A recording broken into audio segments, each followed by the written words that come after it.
you say I got the look.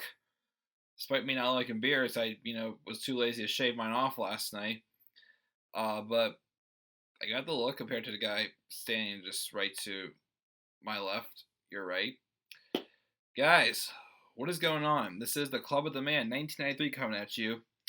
And after 75 episodes, well, this is episode number 75 of WWE Turn Alert, we have one of the long-awaited heel turns that we've been waiting to see happen. Of course, I can say the last one that we were waiting to see for a long time was Tommaso Ciampa's, maybe. Gotta go back at my list of turns and see which ones were monumental. This one felt like it did the night Tommaso Ciampa turned heel. This was, oh boy, where do I get started with this?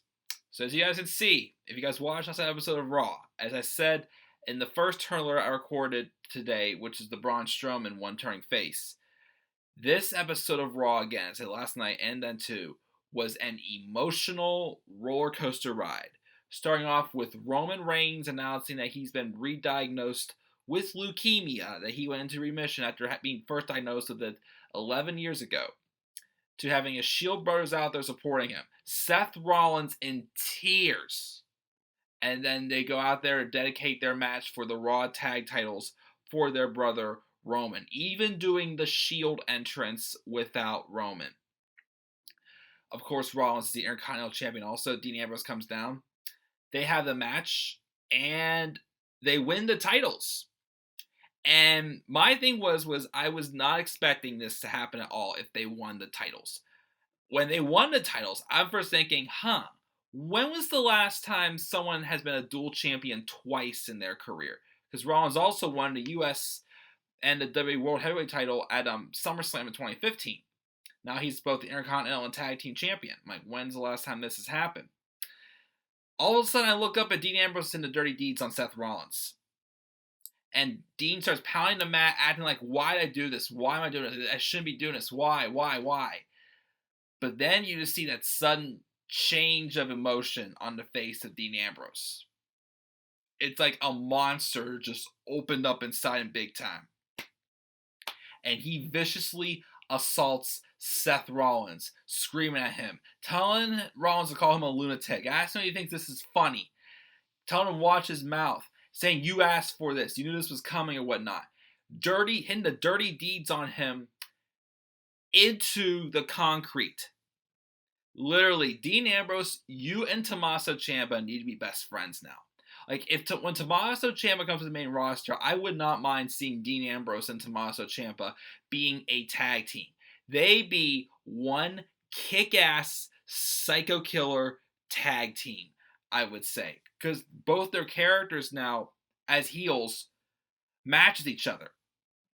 Ambrose threw all the titles, the Intercontinental title and both tag titles, at Rollins, didn't even leave with any of the titles. He threw his shirt into the ring and he walked up the ramp where the Shield came from shirtless. And that's how we went off the air. Again, I've been saying for weeks I was worried the WWE was going to ruin this heel turn. Again, this heel turn obviously needed to happen for Dean Ambrose. I didn't hate Dean Ambrose as a babyface, but it definitely ran its course after quite a while. And people felt there was a lot more to Dean Ambrose just being just like, a corny, joke-telling babyface that he was. And don't get me wrong, he was funny. He deserves the success he got. But he's definitely... This is Dean Ambrose. Again, I haven't seen much of his material as Jon Moxley. But this is going to be Dean Ambrose becoming Jon Moxley in WWE once again. As what needed to happen. Even like Ambrose said, he felt that he's a guy that's easy to make people hate.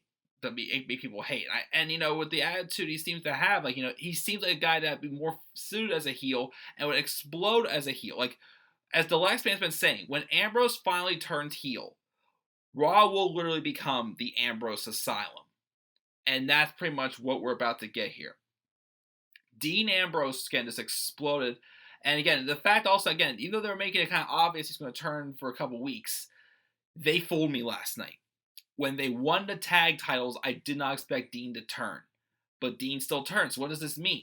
Is Ambrose going to show up on Raw next week and just act like nothing happened to say, I just went through a mental breakdown because of Roman? Or is he going to open up and then, Rollins is going to probably have to, defend the titles 2-on-1 again, probably against either McIntyre or Ziggler because they have their rematch, or, maybe he'll be dropped to AOP. I really don't know, especially since it looks like McIntyre is going to enter in a singles feud for the Universal Championship with Braun Strowman. So again, I really don't know expect what to go on with the tag titles. I understand some people are a little bit, ticked about putting the tag titles on Rollins and Ambrose if, they're not technically a team anymore, because of how crappy the Raw tag team division is to begin with. But again, if it was not for that, I would not have had the same reactions or emotions I would have had when this turn happened. It happened on a night where they lost one of their brothers because of, I shouldn't say lost, but he's taken a leave of absence to battle leukemia once again. Superman punch it right in the face, Roman definitely, or Joe, and then they have Ambrose and Rollins, which, as I keep saying, also I'm glad it was just having him just turn on Rollins, because I felt like if it was just been just him turning on the Shield, period, it would not have felt any different or special than when how Rollins did it at what's it called, in 2014. And I do like also how Ambrose face plant did the dirty deeds on Rollins into the concrete, because again, it kind of, I would have liked to have seen a steel chair involved with it, because the history involved in the chair, Seth Rollins and Ambrose.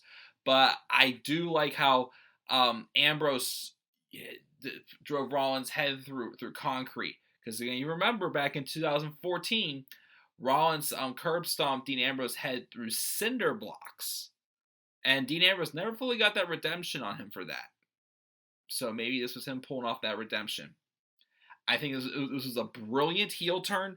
I think this was the right night to do it, to add that heat, add the shocking effect on it, and Dean Ambrose produced it well, and I cannot wait to see where this goes.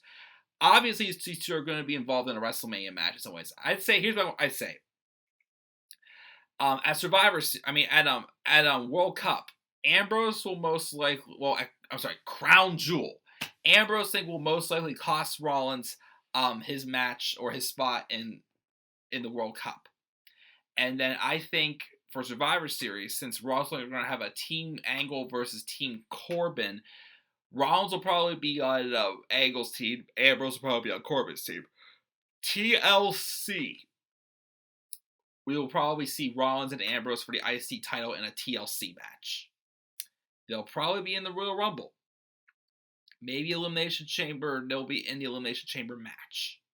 Whether it's for the Universal title or if it's for a number contendership. WrestleMania.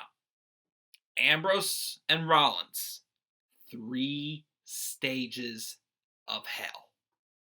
That is a feud, Rollins and Ambrose, that is due for a 3 stages of hell match. I am dead serious. We have not seen a 3 stages of hell match since Cena and Ryback at Payback in 2013. Ciampa and Gargano could definitely be 3 stages of hell. Rollins and Ambrose for sure. 3 stages of hell. Or even I Quit. But I want to see this feud have a 3 stages of hell match at WrestleMania. Literally, it can be the main event of WrestleMania for all I care. It could be.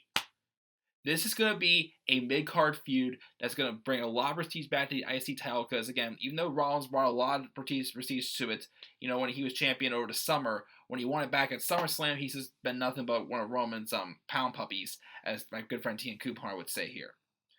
But this heel turn has literally made Dean Ambrose probably the biggest star on Monday Night Raw. Welcome to Raw. Now the Ambrose Asylum. But what are your thoughts, guys? Was last night the wrong night to turn Dean Ambrose heel, or was it the right night?